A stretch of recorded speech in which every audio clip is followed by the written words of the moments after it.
안녕하세요. 저는 4년째 만나고 있는 남자친구와 결혼을 준비 중입니다. 그런데 지금 남자친구 부모님 때문에 안 할 것 같습니다. 정말 죽고 싶은 마음에 처음으로 이런 곳에 글을 써봅니다. 긴 글이지만 억울한 제 얘기 한 번만 읽어주시면 감사하겠습니다. 정말 힘든 시간을 보냈고 저에게 부모로서 어른으로서 사람으로서도 존중할 수 없는 분들이기에 다소 불편하게 느낄 수 있는 과한 표현이 나올 수도 있는 점 미리 양해드립니다. 만난 지 3년째 내년에 결혼하기로 하고 그쪽 부모님께 말씀을 드렸습니다. 만나는 3년 동안 저를 엄청나게 좋아해 주셨습니다. 왜냐하면 저 정말 잘했거든요. 저는 남자친구를 자기 부모님이 자식 챙기는 것보다 더 챙겼고 저 자신보다도 더 챙겼습니다. 처음에 2년 동안은 놀고 있어서 핸드폰 비용도 내줬고 데이트 비용도 제가 더 썼습니다. 이 부분에 대해서는 아까운 것도 전혀 없어요. 남자가 당연히 더 써야 한다고 생각하는 사람 아닙니다. 사랑하니까 가능하다고 생각했어요. 그저 제가 남자친구에게 헌신한 부분들이 좀 많습니다. 남자친구 부모님이 좋아하시는 거 거의 매주 챙기고 어디 안 좋으시면 때마다 챙기고 정말 잘했습니다. 그래서 예쁨을 받았고요. 엄마 손에 크지 못한 제가 생각과는 다르게 참 야무지고 못하는 거 하나 없이 너무 잘 컸다고 매일 제 얘기를 하며 칭찬을 해주셨습니다. 그런데 갑자기 결혼하겠다고 하는 순간 저는 안 된대요. 이유는 정말 별거 아닌 사소한 것들이었습니다. 가장 큰 이유는 아직 아들을 보낼 마음의 준비가 안 된 집착이 가장 큰 이유였습니다. 결혼 정년기에 만나서 결혼을 전제로 만나왔고 저희 둘이 정말 많이 사랑했습니다. 20년 2월에 말씀을 드렸고 21년 4월에 결혼하겠다고 말했습니다. 마음의 준비를 할 기간이 없어 너무 급하다고 하십니다. 자식을 장가 보낼 마음의 준비로 1년 2개월은 짧은 기간이라고 생각하지 못했습니다. 20년 6월에 그 어머니께 장문의 카톡이 왔습니다. 결혼하지 말라고요. 아들이 나의 말을 듣지 않으니 네가 헤어져 달라고. 우리 집이 여유가 있는 것도 아니고 마음에 안 드시고 제가 아주 좋은 외제차는 아니지만 그런 차를 타는 것도 마음에 안 드신대요. 아, 저희는 31살 동갑인데 운전을 제가 합니다. 남자친구가 면허는 있는데 차가 없습니다. 제가 데리러 가거나 데려다 줄 일이 많습니다. 아무튼 결혼을 얘기하기 전에 제가 잘했던 수만 가지 것들은 다 의미가 없어졌고 결혼을 얘기한 후에 마음에 들지 않은 부분들을 골라내기 시작하셨나 봐요. 남자친구는 그래도 저랑 결혼한다고 했습니다. 자식 이기는 부부 없다는데 결혼 정년기에 서로 만났는데 설마 저한테 그렇게 나쁘게 하실까? 우리 부모가 그렇게 나쁜 사람일까 생각하면서 그대로 결혼 준비 진행하기로 했습니다. 여러 가지 계약들이 대부분 끝난 상태고 결제한 금액도 많습니다. 그리고 오늘 2020년 11월 어머니께 또 장문의 카톡이 왔고요. 그래서 이런 거를 처음으로 쓰게 됐습니다. 제가 5월경 댁으로 식사하러 갔을 때 아버님이 우리 아들의 단점이 무엇이냐고 물으시더라고요. 저는 3-4번은 그런 거 없다고 대답을 하지 않았습니다. 근데 계속해서 물어보시더라고요. 그냥 이건 제가 대답해야 끝이 나는 것이었어요. 그래서 옆에 있는 남자친구한테 뭐가 있지 하면서 정말 남자친구의 단점을 알고 있음에도 머리가 하얘져서 생각이 안 났습니다. 그래서 정말 모르겠지만 우유부단한 점이라고 하고 근데 저의 단점이 계산적인 면이라서 생각하는데 저희는 부족한 점이 서로 반대라서 서로가 보완해 줄 수 있어서 오히려 좋다고 생각한다고 대답을 했습니다. 그랬더니 어머님이 주방에 계시다가 나는 우리 아들이 미안하지도 않은데 사과하고 그런 부분 별로 마음에 안 든다고 하시더라고요. 그래서 갑자기 왜 이 이야기를 하시지 생각하고 말았습니다. 근데 제가 이날 어마어마한 실수를 했다고 하세요. 이날 그 일 때문에 저는 죽어도 안 된다고 하십니다. 솔직하게 있는 그대로 쓰는 거예요. 근데 오늘 받은 카톡 내용 중에 이런 게 와 있었습니다. 집에서 식사할 때 네가 한 말이 오늘 같은 엄청난 일을 진행하게 만들었구나. 네가 말하기를 땡땡이는 싸워도 자기가 먼저 미안하다 말하고 네가 땡땡이를 잘 다룰 수 있으니 우리에게 걱정하지 말라며 너무 계산적으로 사는 사람이라는 말에 너무 놀랐었고 그런 생각을 하고 살아온 결과가 오늘의 일을 저질렀다고 본다. 저 이거 보고 너무 어이가 없어서 말도 나오지 않았습니다. 저는 닮지도 않은 말을 이런 식으로 왜곡해서 받아들이셨다는 게 너무 충격적이었고 저는 단점을 말할 때 우리 둘의 관계에 있어서의 단점이 아니라 일상생활에서의 단점을 말한 거였는데 제가 아무리 당황해서 혹여나 행설수설했다고 하더라도 저렇게 이해할 수 있으실까요? 제가 이상한 건가요? 정말 알 수 없어서 여쭤봅니다. 이건 여담인데 4살 많은 누나가 2년 전에 결혼할 때 있었던 일입니다. 3년 만난 남자친구와 예쁘게 잘 만났고 집에 왔다 갔다 하며 부모님께도 좋은 모습 자주 보셨어요. 누나와 현재 매형이 결혼하겠다고 했더니 매형한테 1년 동안 네가 우리 집에 들어올 수 있는 사람인지 아닌지 판단해보겠다.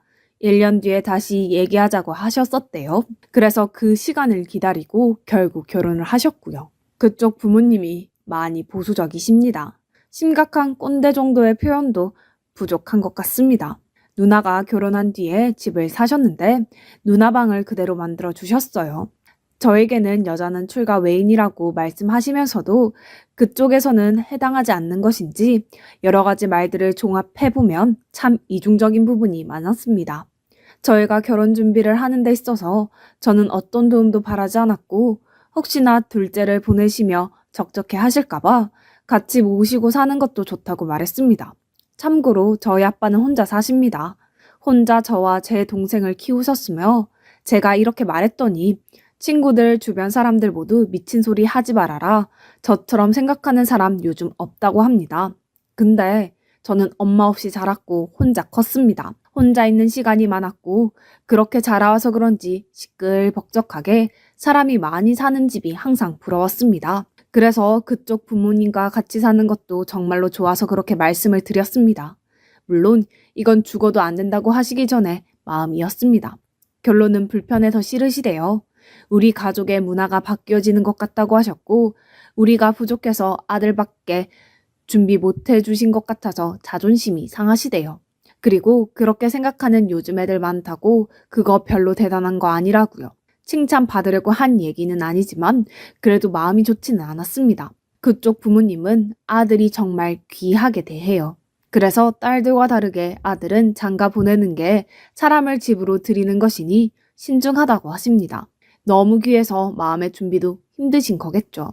정말 그렇게 귀한 아들인데 아들 앞에 준비된 것이 단 하나도 없습니다. 나이 31에 보험 하나도 없습니다. 당연히 그럴 수 있습니다. 근데 여유 있으시거든요. 1년 동안 봐왔고 들어왔고 강아지 2마리 온천시키는데 20만 원 쓰시고 해외여행 2달 동안 4번 가시는 것도 봤습니다. 너무 귀하고 소중해서 저한테 못 주겠다고 하시는 거에 비해서 늘 그렇게 귀한 아들 취급을 받는 것 같지 않아서 그런 남자친구의 모습에 좀 속상했습니다. 그리고 건강한 편도 아니에요. 건강검진 해볼 나이가 찼다고 생각해서 몇 년 전에 제가 검진을 시켰는데 동맥경화와 고혈압 직전, 지방간 등등 충격적인 결과가 나와서 결과지 어머님도 보셨다는데 그때도 버터에 고기 부어주시고 쌀밥에 집에서 먹는 음식들 건강을 전혀 신경 안 써주시더라고요. 남자친구는 건강검진하면서도 저 혼자만 걱정하고 챙기고 그랬습니다. 그래서 보험을 지지난달에 제가 들어줬고요. 한 푼도 보태주지 못하시는 것도 괜찮았습니다. 저희 둘이서 시작하겠다고 했고 전 원래도 남자가 집 해오는 거 당연하다고 생각하지 않는 사람입니다. 그냥 부모님 심리가 부모가 자식한테 해주는 게 당연한 게 아니라고 생각하시는 분들이세요. 네, 괜찮아요. 근데 자식에게 희생하지 않는 삶을 살겠다고 매일같이 말씀하셨던 분들께서 왜 아들의 인생은 마음대로 결정 지으시려고 하시는 걸까요?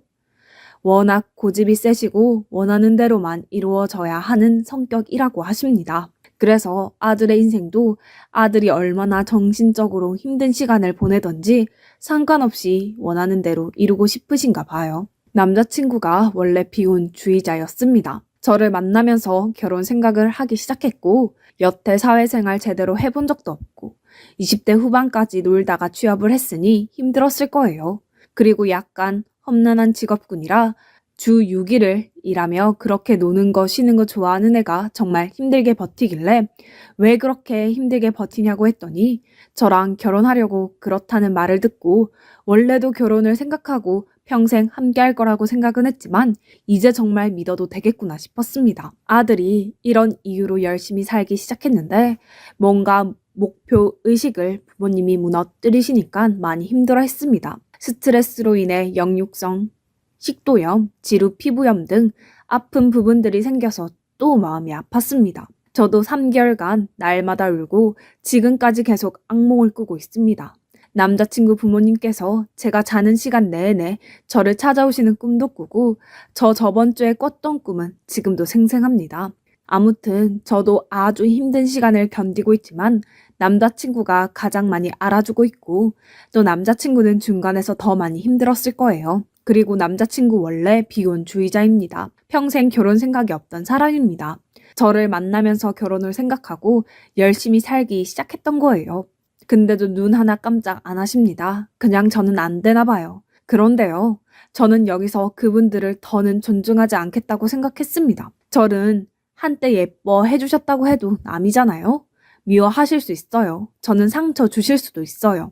결혼 정년기에 결혼 전제로 만나서 파토나는 제 인생을 그분들께서 걱정할 거리도 되지 않는다는 거 이해하고 있습니다.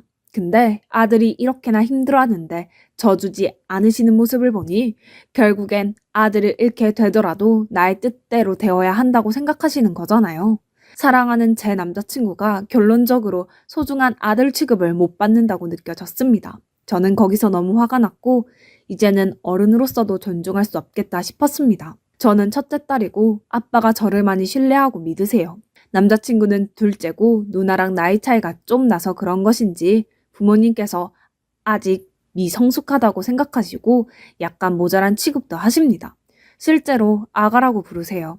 저희 아빠가 저는 시집 보내줄 부모가 아빠 혼자라서 빨리 결혼했으면 하시는데요. 여러 가지로 불안하신가 봐요. 건강도 좋지 않으시고요. 처음에 그쪽 부모님께서 결혼을 미루라고 생각해보라고 하시며 아버지는 뭐라고 하시니? 라고 하셨을 때 이 말씀을 드렸습니다. 저희 아빠는 이런 마음이시고 그래서 저희가 아직 준비가 충분히 되지 않았음에도 저의 결정을 지지해 주시고 도와줄 수 있는 부분은 도와주시겠다고 하시는 것 같다. 그리고 건강이 좋지 않으시다는 부분도 말씀을 드렸습니다.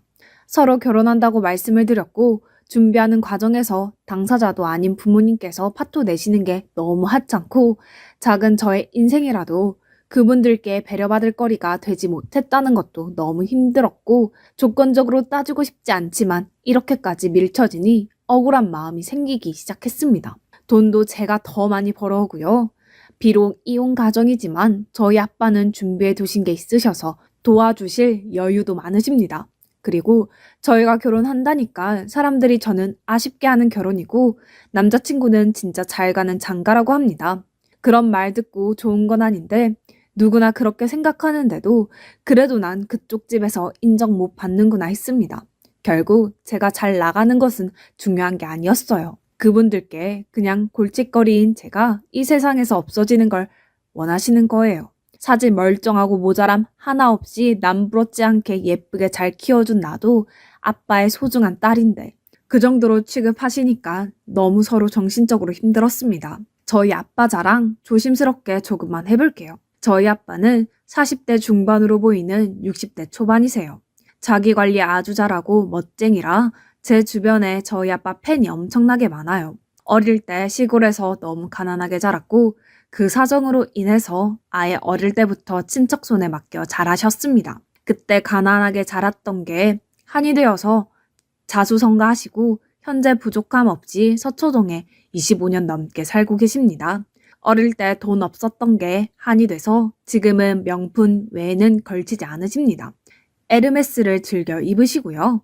5천만 원 조금 넘는 롤렉스를 차시는 아주 그냥 매우 멋있는 성공한 남자예요. 저희 아빠가 샀지만 즐기는 건 아니에요. 아빠는 힘든 시절 때문에 기부를 많이 하시는데 제가 태어났을 때부터 지금까지 여러 곳에 적지 않은 돈을 30년째 하고 계십니다. 지나가는 배달 오토바이가 아빠 차를 끌고 가도 괜찮다고 하시는 분입니다. 언제나 남을 도와라. 나보다 못한 사람 먼저 생각하라고 배워서 저도 그 부분을 많이 담기는 했어요. 아무튼 저희 아빠는 정말 멋진 사람이에요. 엄마랑 이혼하고 재혼 안 하고 저랑 제 동생 뒷바라지 다 하며 키워주신 저에게 너무 소중하고 든든한 분이십니다.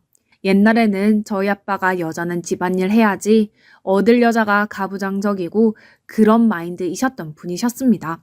근데 동생이 오랜 시간 동안 속을 좀 많이 썩였거든요. 그 세월 속에서 아빠는 자식은 내 마음대로 되는 게 아니라는 걸 알게 되셨고 뭔가 시대에 맞게 많이 변화하셨습니다. 저희는 예물 생략하겠다고 했는데도 그래도 남자친구한테 시계 하나는 아빠가 사주고 싶다고 하더라고요.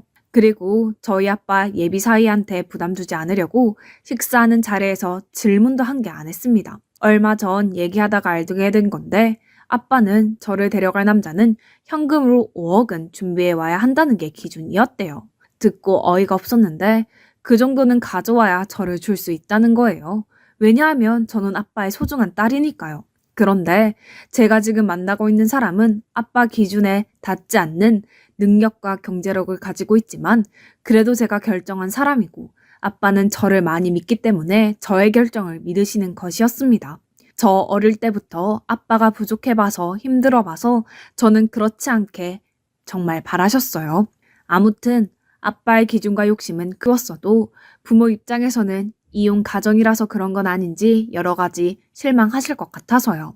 우리 집에선 저만 속상하면 된다고 생각합니다. 아빠가 발이 좀 넓으셔서 아빠의 하객만 800명 정도가 됩니다. 아빠에겐 제 결혼이 아빠의 마지막 숙제라고 생각하시는 것 같아요. 당연히 결혼이 5개월 남았으니 주변에도 다 얘기하셨는데 제가 아빠한테 창피함을 주는 딸이 돼버릴 것 같습니다. 정말 서로 사랑하는 마음으로 이겨내보려고 버티고 했었지만 남자친구도 부모님을 저버리지 못할 것 같아 불안하고 그런 집에 시집 가는 거 아빠한테 불효하는 것 같고 또 한편으로는 이 모든 이야기를 아빠가 알고 마음 아파할 걸 생각하면 그것도 불효인 것 같고 이 결혼이 깨지면 아빠 얼굴에도 먹칠을 하는 것 같고 주변 사람들 모두가 제가 결혼하는 걸 알고 있는데 이 모든 걸 제가 견딜 수 있을지 모르겠습니다. 현재는 남자친구가 어머님의 보낸 카톡의 내용을 바탕으로 본인도 자신이 없다고 하고 내일 얘기하자고 하고 잠수 중인데 카톡 프로필에 저희 사진 없애고 디데이 이런 것도 없애고 카톡도 안 봅니다. 진짜 저 버릴 건가 봐요. 어릴 때 엄마도 저를 버려서 벌어지는 것 정말 싫어하는 거 잘하는 사람인데 아니겠죠? 힘들어도 철석같이 믿고 버텼는데 마음이 많이 약한 사람이라 어제 어머님 얼굴 보고 얘기하니까 자신 없어졌나 봐요. 원래도 그런 강단 있는 성격은 아니고요. 저 정말 잘 참고 잘 견뎌내는 스타일인데 사실 저는 정말 누구보다 약한 심리를 가진 사람이라 이겨낼 자신이 정말 없습니다. 제 이야기들을 아는 친한 친구들 몇 명이 있는데 저보다 화를 내주고 걱정 많이 해주고 제 옆에 있어주는 고마운 사람들도 있지만 지금 제 마음은 그냥 모든 것을 얻고 없어지고 싶습니다. 그게 그들이 바라는 일이라는 걸 알지만 그냥 모든 걸 포기하고 싶습니다. 저는 버텨낼 자신이 없어요. 그리고 평생 죄책감 느끼고 사셨으면 좋겠습니다. 느끼실지 모르겠지만요. 쓰다 보니 새벽 4시간 동안 이렇게 긴 글을 적었네요. 다 읽어주실 분이 계실지 모르겠지만 읽어주신다면 감사드립니다. 이런 게시판에 글을 처음 써봐서 그냥 주저리 써봤습니다. 혹시 악성 댓글 같은 것도 여기 있나요? 고등학교 때 이후로 처음 들어와 보는데 제게 만약 무슨 일이 생긴다면 제가 적어놓은 이야기들을 많이 봐주셨으면 좋겠습니다. 서두 없이 정신 붙잡고 겨우 쓴 글이에요. 읽어주셔서 감사합니다. 추가합니다. 판을 본 적도 없고 처음으로 글을 올려봤는데 익명이고 그냥 내 고민 여기다 적어보는 게 별일일까 하고 생각했는데 이렇게 큰 관심을 받게 될 줄 정말 몰라서 지금 약간 당혹스럽기도 하고 그렇네요. 알지도 못하는 저를 걱정해주시는 댓글들, 따끔한 충고, 공감, 저를 욕해주시는 분들도 하나하나 다 놓치지 않고 읽었습니다. 남자친구한테 링크 보냈더니 보았나 봐요. 부모님은 알고 계시고 난리가 났습니다. 저희 아빠에게 어머님이 전화도 하셨더라고요. 저는 모르는 일들을 한나절이 지나고 듣게 되었습니다. 이런 부분이 마음에 안 드시고 생각하시기에 제가 잘못된 행동들을 했다는 카톡 내용을 모두 캡처해서 보내셨어요. 근데 아빠는 무슨 뜻인지 지금도 이해가 되지 않는다고 누가 봐도 제가 잘못한 부분이 없어서 무슨 뜻으로 이걸 보내라고 보내신 것인지 모르겠다고 하십니다. 그래서 아빠한테 지금까지 있던 모든 일을 다 말씀드리고 왔습니다. 정말 속상해하시고 당황해하시지만 저희 둘 다 함께 일단 얘기를 해보겠다고 하십니다. 미련하다, 정신적으로 문제 있다, 주작이다, 보기 싫다 등등의 댓글도 보았고 당연히 남자친구를 욕하시는 분들도 많으시더라고요. 모두 다 이해합니다. 저라도 제3자로서 객관적으로 저를 절대 이해하지 못할 거예요. 남자친구 모자란 게 많아 보이는 글이지만 저를 정말 많이 이해해주고 많은 사랑을 주는 사람입니다. 제가 받은 마음이 여태껏 더 컸어요. 그래서 아닌 걸 알면서도 너무 사랑하는 마음에 이렇게 힘든 일을 강행한 것이었고요. 저를 정말 아끼는 사람이에요. 제가 이렇게 얘기하면 또 아직도 정신 못 찾았다 생각하시지만 저 심하게 똑부러지고 사람 잊지 못하는 성격이라 서로 사랑하는 믿음이 없고서는 제 모든 걸 주지는 않았을 거예요. 이 글이 언제까지 있을지는 모르겠지만 감사한 댓글 보며 울기도 하고 위로 정말 많이 받았습니다. 많은 관심 너무 감사드리고 질책 또한 감사드립니다. 후기입니다. 후기까지는 안 쓰려고 했는데 많은 분들이 궁금해 하시네요. 그쪽에서 먼저 만나자고 하더라고요. 그쪽에서는 저희 아버지가 이렇게까지 성공한 분이신지 몰랐나 봐요. 제가 그렇게까지 자세히 설명하지 않아서 단지 그냥 노후 준비 되시고 몸이 편찮으시다고 설명을 해서 게다가 이혼 가정까지 그런 편견이 있으셨나 봐요. 제 글을 보시고 다시 뵙자고 하시더니 저희 아버지가 그냥 겉으로 보기에도 차도 좋고 꽤나 성공한 사람 같아 보여서 그런지 그쪽 집안에서 갑자기 결혼 날짜를 다시 잡자고 말하더라고요. 오해가 있었던 것 같다면서 그래서 아빠가 무슨 오해를 했냐고 했더니 많이 아프시다고 해서 정말 많이 힘든 줄 알았는데 오해가 있었다고 하네요. 결국에는 이유가 그거였다네요. 바로 이혼 가정의 저희가 돈이 없고 아빠는 아프고 이런 문제들이요. 그런데 저희 아버지가 성공한 사업가이시고 꽤나 좋아 보이니 이제야 다시 결혼 날짜를 잡자고 하더라고요. 아버지는 너무 어이가 없으셔서 그래도 최대한 예의를 갖추고 생각해 보겠다고 하고 일어나셨대요. 그리고 저에게 아버지가 어떻게 할 거냐고 진지하게 너희 의견을 따르겠다고 하더라고요. 저는 그 사람을 사랑하지만 이런 식으로 돈 때문에 결혼하는 건 싫다고 말했습니다. 아버지도 잘 생각했다며 직접 얘기해 주시겠다고 하더라고요. 그리고 그날 그쪽 부모님한테서 연락이 와서 다시 한번 잘해보라고 우리가 오해가 있었던 것 같다고 미안하다고 하더라고요.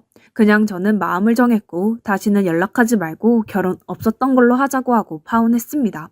이런 식이면 결혼해도 얼마 지나지 않아 이혼할 거고 차라리 이혼보다는 파혼이 낫다는 생각에 정말 마음 단단히 붙잡고 파혼했습니다. 남자친구도 힘들다고 하더니 이제 와서는 미안하다고 계속 빌고 있고 다시는 연락하지 말라고 하며 차단했습니다. 정말 많은 고민을 했고 여러분들의 조언 덕분에 결정할 수 있었습니다. 그렇게 쉽게 버리려고 하는 시댁과 남자친구가 결혼하고 나서는 안 그럴까요? 정말 이혼보다는 파혼이 낫다는 생각이 이럴 때 하는 것 같습니다. 긴 글이지만 읽어주셔서 감사합니다.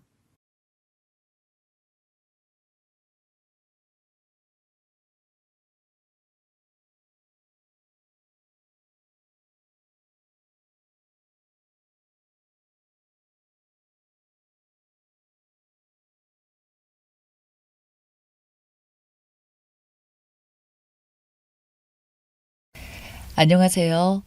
저는 지금으로부터 20년 전 시골에서 고등학교를 졸업하고 어려운 집안 사정에 돈을 벌겠다는 꿈 하나만 가지고 도시로 직장을 구해 나왔습니다. 하지만 별다른 기술이 없던 저는 여기저기 밥집을 옮겨 다니며 식당 일밖에 할 수 있는 게 없었습니다. 그렇게 4년이란 세월이 흘렀고 그 지역 맛집으로 소문난 간장게장집에 취업을 하게 되었습니다.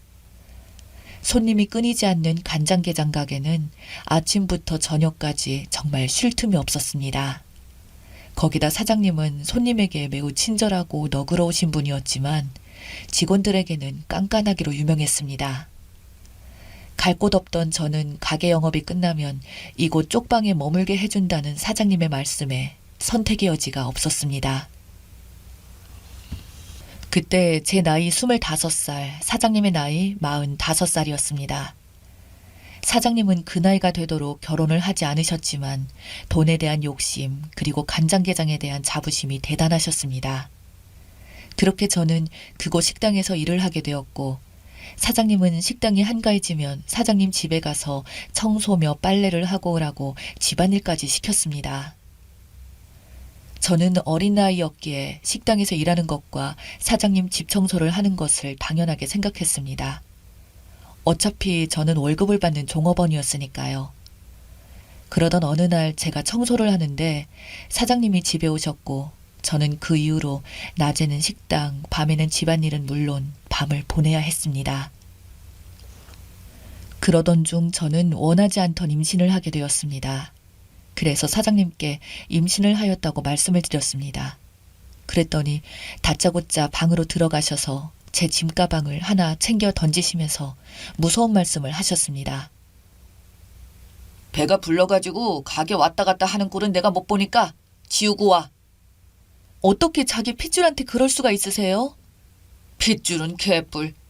내가 초등학교 졸업하자마자 아버지한테 간장게장 전수받아서 밤낮 없이 돈 벌어서 동생들 대학 다 가르쳐서 뒷바라지 다 했어. 동생들 다들 자기가 잘나서 그런 줄 아는데 자식이라고 다를 게 있겠어? 너도 정신 차려.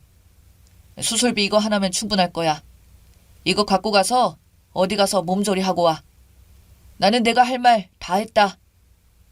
하고는 대문을 쾅 닫고 들어가셨습니다. 저는 사장님이 쥐어준 봉투를 들고서 문 닫힌 대문을 애타게 두드렸지만 결국 문은 다시 열리지 않았고 그렇게 쫓겨나다시피 해서 1년 반 만에 가게를 떠나게 되었습니다.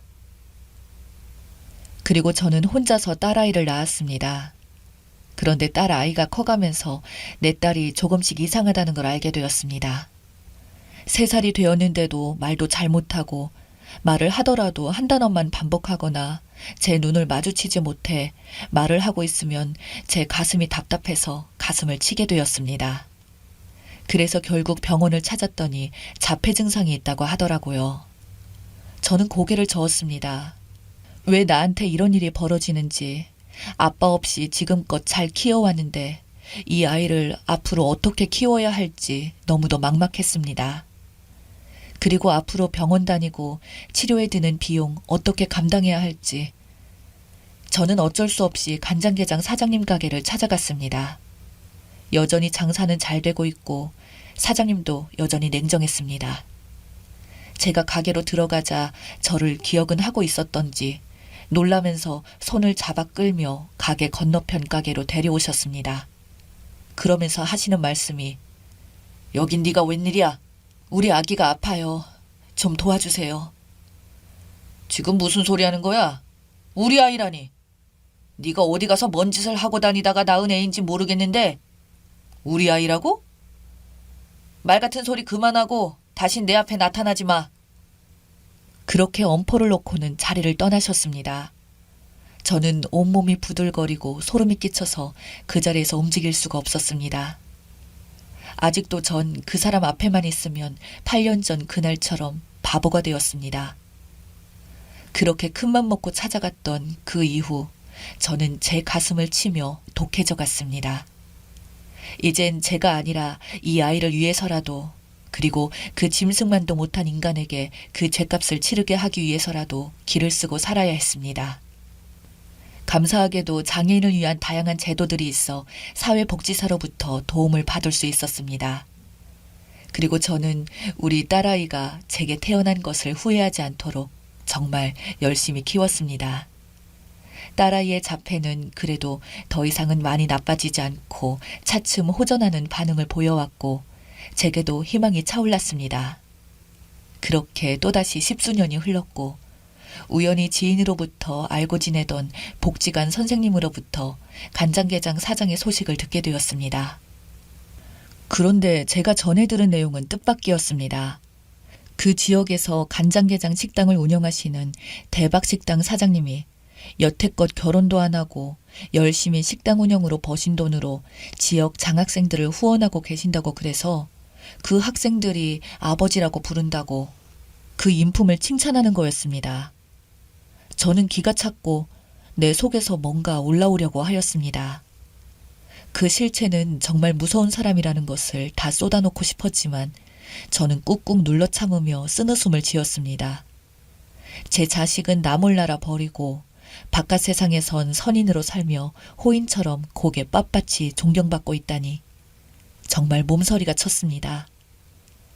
그리고 마지막이라는 생각으로 간장게장 사장가게에 제 딸의 손을 잡고 다시 찾아갔습니다.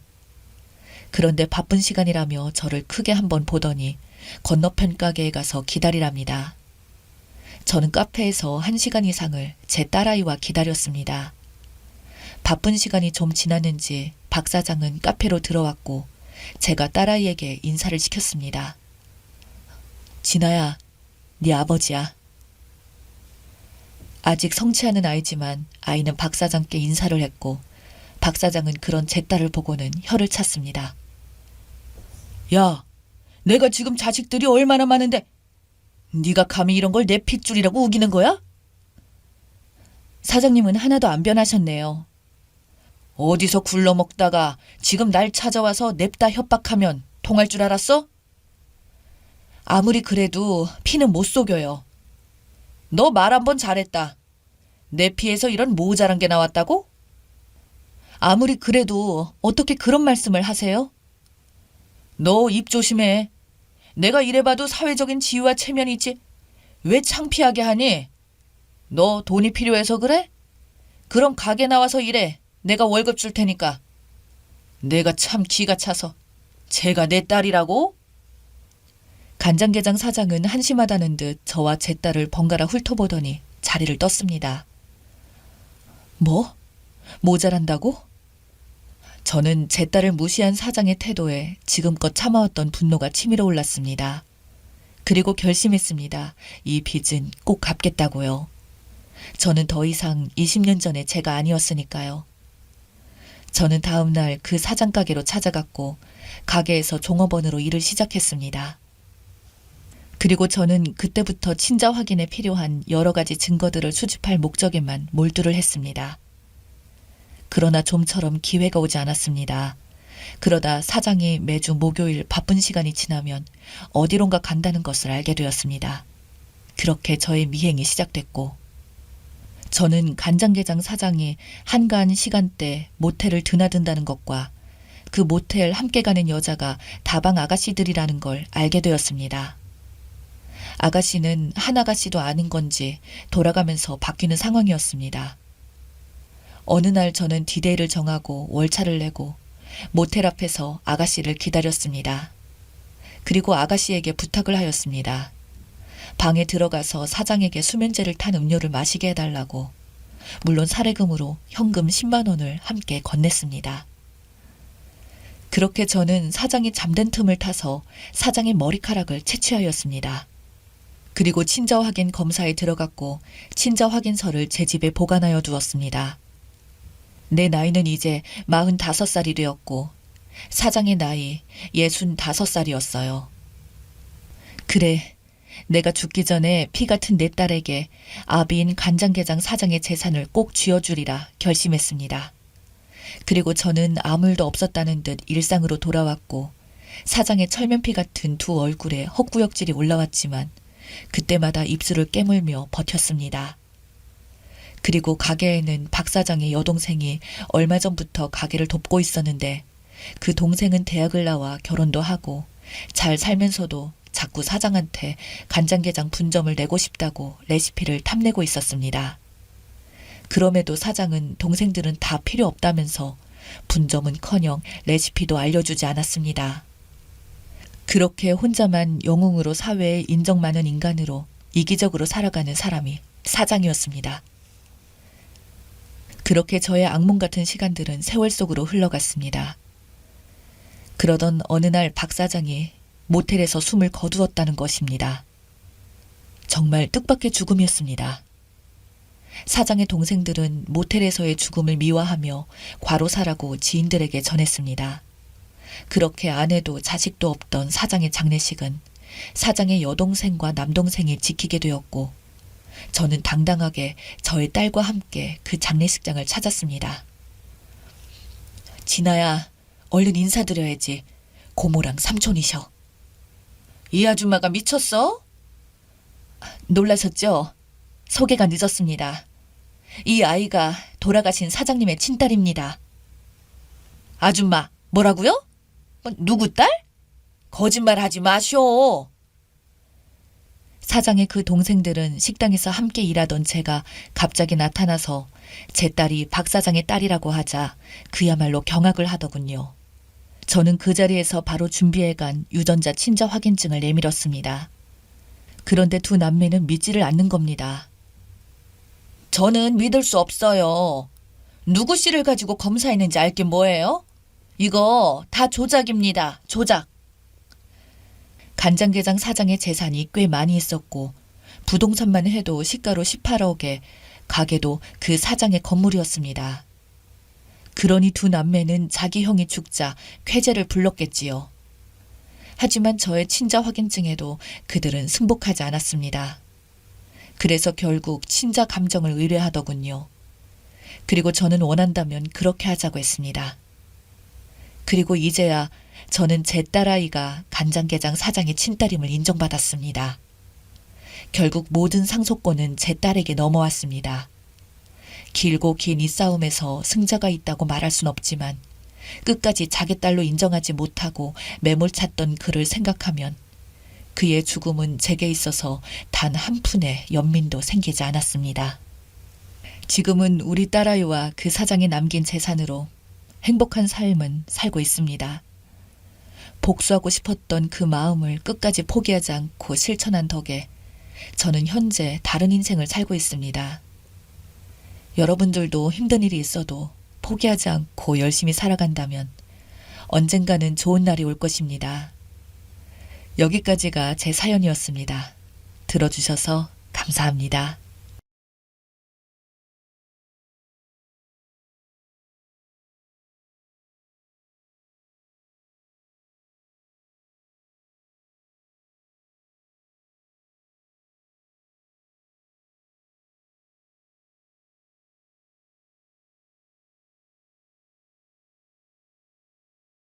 안녕하세요. 너무 힘든 고민이 있어서 이곳에 글을 적습니다. 저는 33살이고 남편은 34살. 둘 다 어리지 않은 나이에 결혼을 했습니다.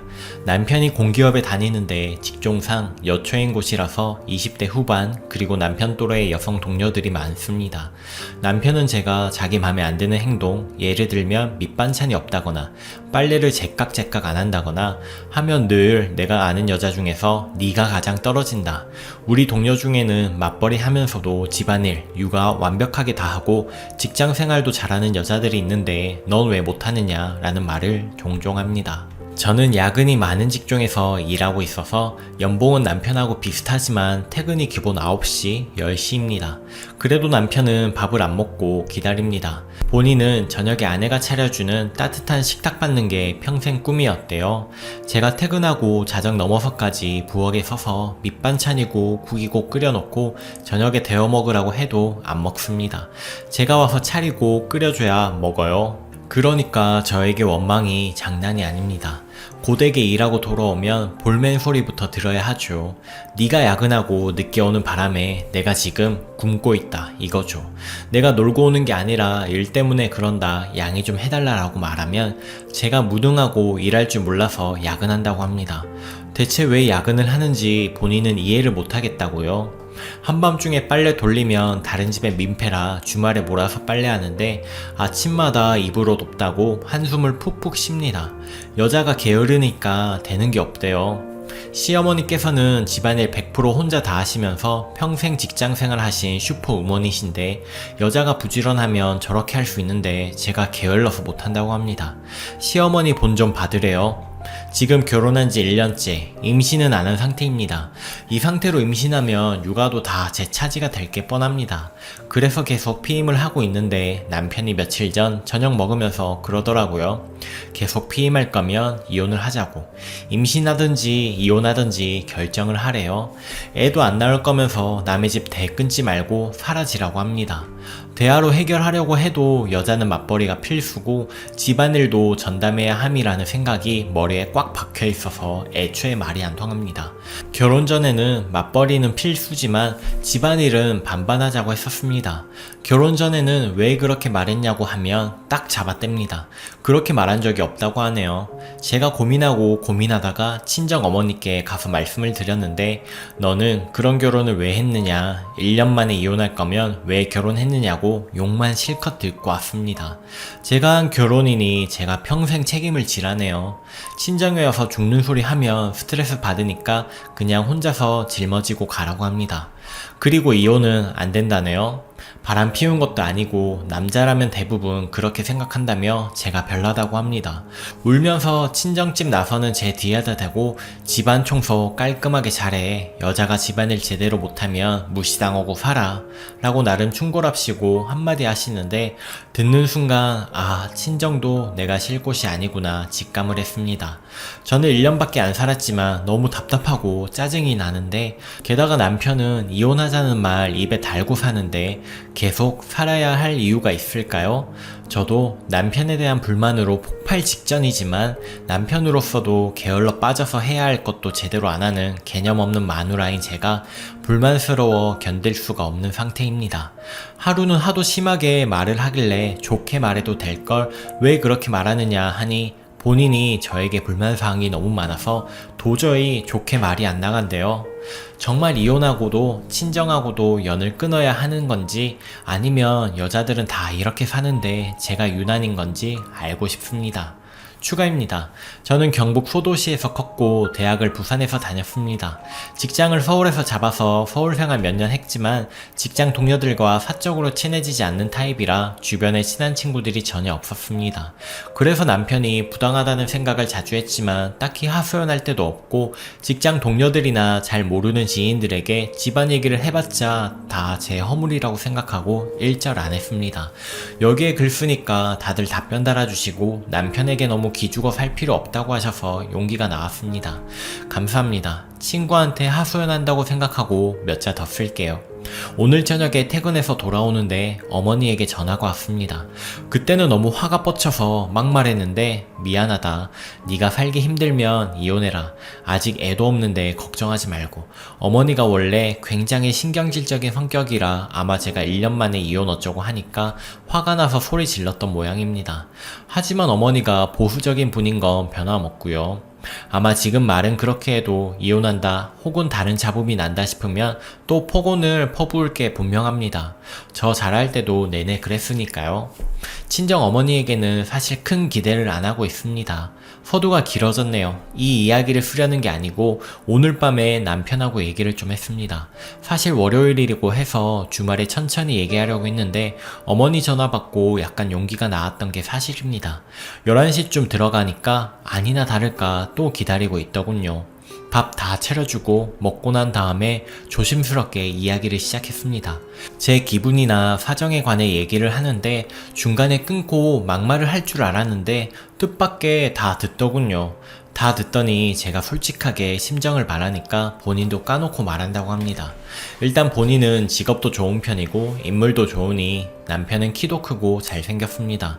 어떤 여자든지 고를 수 있었다. 그런데 너를 택한 이유는 네가 웃 어른들에게 공손하고 차분한 성격이기 때문이다. 그래서 내조도 잘하고 솔직히 말해서 결혼 후에 내 말도 잘 수용해 줄 줄 알았다. 그런데 자기 생각과는 너무 다르니까 점점 더 정이 떨어지고 솔직히 지금은 그냥 의리로 살아야 한다는 생각이지 여자라고는 느껴지지 않는다고 했습니다. 남편은 본인이 손발이 없어서 집안일은 안 하려고 하는 게 아니라고 하더군요. 결혼 전에 어머니를 노상 도와서 집안일 해서 잘한다고 합니다. 어머니를 도왔던 이유는 어머니가 집안일이면 집안일, 회사면 회사, 늘 철저하고 치열하게 일하시고 가족에게 헌신하려는 태조였기 때문에 자신의 롤이 아님에도 불구하고 도왔대요. 한마디로 제가 최선을 다해 사는 것 같은 느낌이 아니라서 괘씸해서 안 도왔다는 겁니다. 최선을 다해 사는 게 어떤 거냐고 물어보니 회사에서는 최대한 요령껏 일해서 야근하지 않고 최적의 몸 상태를 유지한다. 그리고 저녁에 칼퇴근해서 집을 치우고 빨래를 하고 청소기를 돌리고 저녁 식사를 준비해서 남편을 맞는다. 새벽에는 5시 반쯤 일어나서 아침을 준비하고 깔끔하게 화장도 하고 틈틈이 화장실 청소도 좀 하고, 제가 저렇게 매일매일 최선을 다해서 살면 쓰레기 정도는 본인이 버려줄 수 있다고 하더군요. 그리고 제가 결혼하고 1년 동안 몸무게가 좀 는 것 같다면서 저녁에 퇴근해서 운동할 시간이 없으면 새벽에 더 일찍 일어나서 운동하든가, 아니면 점심을 10분 만에 먹고 나머지 40분 동안 회사 주변을 빠르게 걸으면서 운동을 해야지 왜 몸을 내버려 두냐고 합니다. 저 결혼하고 3kg 쪘습니다. 그런데 그것도 못 참겠대요. 제가 밥을 늦게 먹어서 10분 안에 못 먹는다 하니 그런 부분 때문에 저에게 정이 떨어진다면서 화를 냅니다. 왜 자신의 최선을 다하지 않고 노력을 하지 않고 방만하게 사느냐면서요. 그래서 저는 그것은 당신 기준이고, 나는 야근이 많은 직업인 만큼 집에 돌아오면 내 밥도 안 챙겨 먹고 바로 씻고 눕고 싶다. 본인 밥을 스스로 챙겨 먹었으면 하는 게 임무를 소홀히 하는 거라고 생각되지는 않는다. 심지어 음식도 미리 만들어 놓지 않느냐라고 말했고, 네, 그 이유는 또 그냥 평소 싸우는 내용의 반복이었습니다. 방만하고 노력이 없고 게으르고 요령만 피운다는 말을 20번 정도는 들은 것 같습니다. 남편은 집안일은 여자가 해야 하고, 여자가 부지런하면 집안일과 회사일을 병행하면서 외모도 잘 가꿀 수 있다는 생각을 버리지 않았고요. 그게 바르다고 생각하고 커왔으니 이제 와서 제가 어떻게 바꾸겠습니까? 한창 말하던 남편은 본인도 기운이 달리고 힘들고 짜증이 났는지 제 꼴도 보기 싫으니 시댁 가서 잔다고 하고 나가버렸습니다. 저희는 시댁에서 도보로 10분 거리에 살고 있는데 지금 시각에 가면 시부모님이 분명 걱정하실 텐데도 저러고 가버립니다. 싸운 거 알게 되실 텐데 뭐 또 좋은 소리 안 나오겠지요. 그냥 여러가지 상념이 들고 애초에 남편과의 만남 자체가 잘못되어서 이 지경에 이르렀단 생각이 듭니다. 제가 얌전하고 차분한 성격이고 우도 어른을 공경해서 결혼했다는 남자와 더는 할 말도 없고요. 솔직히 직장 여자 동료들이랑 수시로 시시덕덕거리는 카톡을 하고 숨기기는커녕 절 보여주면서 자신이 이렇게 인기가 있다고 몇 번이나 항의를 하는 남편. 이제는 저도 버티기 힘듭니다. 저랑 이혼하고 본인 맘에 쏙 드는 여자 다시 골라서 새 장가가면 될 거로 생각합니다. 전 솔직히 이젠 남자에게 질려서 다시 결혼은커녕 연애 생각도 안 들 것 같습니다. 생각할 여력도 없고요. 다음 주에 바로 휴가 내서 이혼 절차와 필요한 서류들을 알아보려고 합니다. 제 결정이 옳은 것이었으면 좋겠습니다. 후기입니다. 글 올리고 난 뒤에 많은 일이 있어서 아예 정리 자체가 안 돼서 올릴 생각을 안 하고 있었는데, 오늘 휴가를 내서 혼자 방 안에 앉아 이런저런 생각을 해보니 대충 정리가 되어 제 마음도 정리할 겸 이렇게 글을 남겨봅니다. 남편하고 심하게 언쟁하고 다음 주 주말쯤 제가 남편에게 이혼 얘기를 꺼냈습니다. 사실 남편은 진짜 말을 잘합니다. 제가 듣다가 내가 뭘 잘못했나 싶을 정도로 잘합니다. 그런 남편과의 대화에서 늘 자괴감과 고통만 받았기 때문에 저는 길게 얘기하고 싶지 않았습니다. 최대한 간결하게 이야기하고 싶었는데 남편이 그리 두질 않거든요. 남편은 육하원칙과 이야기의 외면적 뜻, 내면적 가진 뜻까지 다 파헤쳐야 직성이 풀리는 사람이기 때문입니다. 제가 남편에게 우리 서로 잘 맞지도 않고 무엇보다 당신이 요구하는 상황을 내가 따라가기가 너무 힘들어서 이혼했으면 한다 라고 말했더니 남편이 얼굴이 시뻘개지더라고요. 그러다가 지어짜는 목소리로 그러니까 네 잘못을 인정한다는 거지 라더군요. 그래서 제가 인정한다. 합리성 여부를 떠나서 네가 나에게 요구하는 걸 못 채워주고 있고 앞으로도 못 채워줄 게 사실이니 이제 그만하자 라고 했습니다. 그랬더니 남편이 난 네가 그 말 하기를 바랬다 라고 하더군요. 이혼하자고 하길 바랬다고 하니까 제가 스스로 잘못을 인정하고 본인에게 잘못한다는 걸 인정하길 바랬다고 합니다. 남편 말에 의하면 제가 야근 때문에 저녁밥을 못 해주면 저녁 못 해줘서 미안해라고 말하지 않고 너무나도 당연하게 반찬이랑 밥 해놨으니까 직접 네가 차려 먹어라 라고 했다고 합니다. 본인 생각에는 그건 미안해야 하는데 전혀 미안해하지 않았대요. 나머지도 다 그런 식이었습니다. 집안일, 며느리 노릇, 남편 뒷바라지는 다 아내의 몫인데 자신이 해야 할 일을 제대로 하지도 않으면서 돈을 버니까 덜 해도 된다는 식의 자기 합리화를 하는 게 싫었다고 합니다. 제가 가만히 듣고 있다가 다시 말했습니다. 여보, 그 모든 게 여자의 일이란 건 내가 집안일을 전업으로 할 때 이야기야. 같이 일해서 돈을 버니까 내가 100% 돌봐주지 못하는 걸 미안하게 생각할 건 없다고 봐. 라고 하니까 바로 그런 태도가 잘못되었대요. 없는 집에 시집와서 남자 홀벌이로 살기에 뻔히 힘든 사정 알면서 우리 둘을 위해 맞벌이를 하는 것인데 마치 어쩔 수 없는 사정으로 우리 둘 모두를 위해서 일하는 것이 남편의 무능 때문에 일하는 것으로 치환되어 버리고 그걸 핑계로 아내의 소임을 다하지 않으려는 심보가 고약하다는 거죠. 저는 그제야 남편이 왜 그렇게 매번 저에게 화를 내고 게으르고 방만하다고 하는지 알게 되었습니다. 집에 돈이 없어서 맞벌이 해야 하는 건 결혼 전에 이미 양해, 합의된 사항이니 그걸 가지고 가사를 나눠서 하자고 하는 건 말이 안 된다는 거죠. 그래서 제가 야근이 없는 시간제 일로 직종을 바꾸고 집안일을 하겠다 했을 때는 왜 반대했냐고 물으니 시간제로 하면 100을 벌겠냐 200을 벌겠냐며 원래 벌던 돈과 비슷하거나 더 벌 자신이 있으면 몰라도 왜 돈을 줄이려고 하느냐는 겁니다. 한마디로 제가 무능해서 야근하는 것을 가지고 가사를 못한다고 핑계를 대지 말라는 것입니다. 저는 애초에 이 남자의 머릿속에서 남자는 바깥일, 여자는 집안일의 공식을 쫓아낼 수 없었다는 것을 확신할 수가 있었습니다. 수당 없는 야근 철야에 고객사 담당자로부터 부당한 일을 당해도 동정업계에서는 그나마 연봉 많이 준다는 지금 회사에서 떠나지 않았던 것이 모두 우리 부부의 경제적인 사정을 조금이나마 낫게 하려는 것이었는데 남편은 그것은 여자가 걱정할 부분이 아니라고 하네요. 돈을 더 벌려고 노력하고 아등바등 하는 것은 남자의 일이고 여자는 어떻게 하면 회사에서 일을 집안일에 피해가 가지 않게 조절할까 생각을 해야 한다고 그렇게 말하네요. 하지만 그렇다고 해서 우리 집의 사정에 제가 돈을 덜 버는 것도 안 되고요. 버는 돈은 지금이 최하향선이고 지금 벌이를 유지하면서 최대한 회사 일을 하지 말라는 게 남편의 요구였네요. 남자와 여자는 애초에 동등할 수가 없고 우월이 있지는 않지만 아예 위치가 다르므로 그 부분에 대해서 이의를 제기하는 것은 문화적으로도 생물학적으로도 잘못되었다고 합니다. 제가 결혼 전에 분명 남편이 집안일을 돕겠다는 이야기를 한 걸 기억하는데 그 부분에 대해서는 제가 집안일에 최선을 다하면서 회사 일을 줄이는 모습을 보여줄 때 노력하는 모습을 보여줄 때 해준다는 소리였다고. 여기까지 듣고 나자 너무 지쳐서 더 이상은 이야기를 할 수가 없었습니다.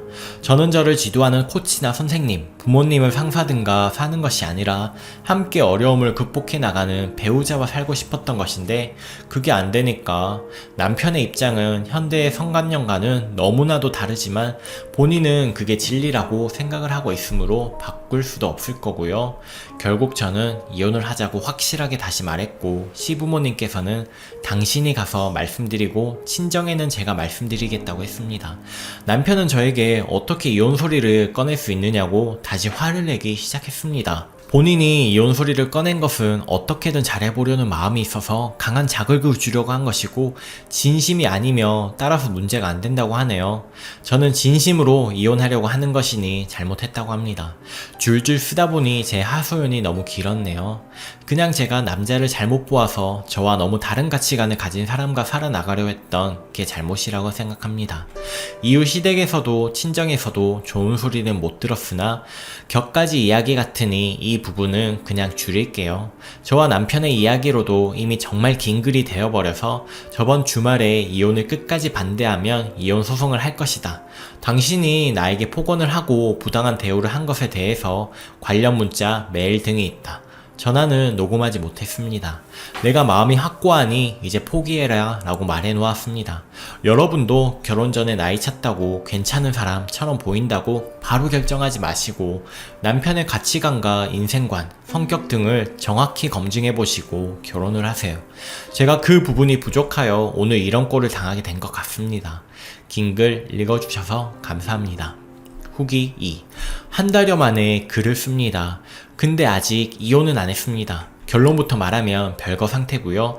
일단 그동안 있었던 이야기를 간략하게 하자면 이혼 얘기 나오고부터는 저희 회사 일에 더욱 집중하고 집안일은 거의 안 했습니다. 남편은 뭐 거품 물고 거의 넘어가죠. 일단 집에 딱 들어설 때부터 엄청나게 열받아 있습니다. 집안 꼴이 어수선하고 저녁도 안 만들어져 있다고. 정말 처하는 거죠. 저는 그냥 퇴근하면서 저 먹을 거 포장해 오거나 먹고 들어오는데 그렇게 한 달 가까이 하고 포장해온 포장지도 재활용 모으는 통에다 씻어서 쌓아놓을 뿐 버리지 않았거든요. 참다 못한 남편은 그 통을 막 걷어차고 재활용 쓰레기 사방에 날아다니고 그러더니 싱크대에서 지나오게 생겼다고 소리를 지르고 거의 발작을 하는데 저는 집에서 음식을 해먹은 적 없으니 당신이 해먹은 건 치우고 설거지를 하라고 하고 안 했습니다.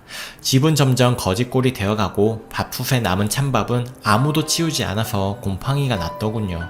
물론 안 치우고 바로 닫았습니다. 이 지경이 되고 나니까 저는 제가 이혼하자고 하면 남편이 굉장히 흔쾌히 헤어져 줄 줄 알았는데 네가 나 버리고 가면 뭐 잘 될 줄 아느냐. 그나마 나니까 너 받아주고 참아주고 사는 거다. 네가 언제까지 젊고 예쁠 줄 아느냐. 살도 찌고 인물도 타고나길 못나서 남편은 저희 친정 사람들이 다들 평균 이하로 못생겼다고 합니다. 애초에 글러먹었다 하는 식으로 지속적인 비하와 폭언을 했습니다. 그러면서 이혼 절차 밟는 것에 대해서는 비협조적이고요. 말이라도 예쁘게 하면 생각이라도 다시 해보겠는데 곧 죽어도 자기 아쉬운 소리는 안 합니다. 잘못했다는 말도 물론 없고요. 그리고 이혼한다고 하니까 시부모님께서 절 잡으시더라고요. 특히 시어머니께서는 당신께선 남편이 성격이 별나다는 걸 아셨다고 아내 힘들게 할 거 알았는데 아들 장가 보내고 싶은 욕심에 결혼한다는 거 그냥 뒀다고 저한테 미안하다고 하시더군요. 아들도 안 하는 사과를 시어머니께서 하시니 참 솔직히 아들 잘못 키우셨다고 생각합니다.